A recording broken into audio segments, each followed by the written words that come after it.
Migration is one of the biggest issues in society right now, but also in the election. But what do the numbers actually tell you? Let's have a look at them.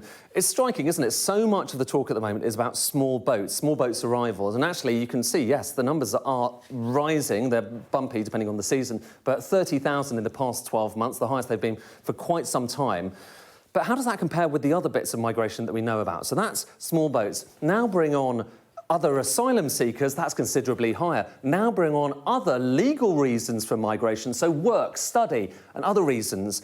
Legal migration utterly dwarfs the illegal small boat side of things. And then if you add on other reasons, more recently, like Ukraine, people coming in from Ukraine and from Hong Kong, that's considerable as well. But really, it's study and it's work, and people who are dependents coming in for those reasons that are by far and away dominating this story. It's very different from the overall narrative that we tend to hear about. But one thing that certainly is clear is when you look at the overall picture, this is net migration as a percentage of the population going all the way back to 1855. This is unprecedented, what we're going through right now. Look at this line. I'm going to bring on the last year. We've never seen that line as high as it's been recently, and this is going back a long way, so people are right to be concerned about this, because it is unprecedented.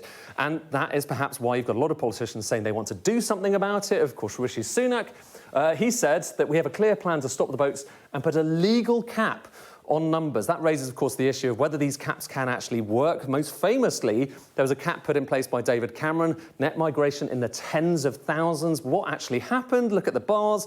That's net migration, of course, immigration minus emigration. It never went below that line. Obviously, then you had the pandemic, then the post-Brexit rules came into force, and look at what happened next. That is why we got to those kind of extraordinarily high numbers recently. But speaking of Brexit, there's someone else who certainly has a view on this. That's Nigel Farage, Reform leader, saying net migration should be zero, OK? But here's the thing, OK, so in the manifesto, the Reform manifesto, it says strict limits on immigration, doesn't say net zero migration.